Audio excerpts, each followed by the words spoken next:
How to delete your social club account. Hi everyone, welcome back to our channel. In today's video, I'll simply guide you on how you can delete your social club account, so make sure to watch the video till the very end. If you want to delete your social club account, all you have to do is basically simply open up your browser. Go to socialclub.rockstargames.com. Once you go to socialclub.rockstargames.com, you'll be able to land on this page over here.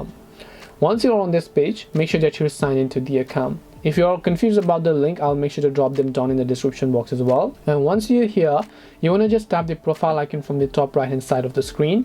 And then over here, you want to simply go to help, then go to support. And once you come to support, over here it says what do you need help with. So just select social club over here. Once you select social club, over here just select social club account. Then after you select social club account, scroll all the way to the bottom until you see delete account and information, and then tap on it. And over here, first of all, agree to the terms and conditions. After reading this, whatever you want to read, tap on submit web ticket, and then you have to fill in a form basically where you have to let them know that you would like to delete your social club account. And once you've done that, you'll be able to successfully delete your social club account. This way you can delete your social club account. Hope this video was very helpful, and if it did help you, make sure to leave a like and subscribe to the channel. If you have got any questions, then feel free to leave them down below. Thank you very much for watching till the end of this tutorial, and see you soon in the next video.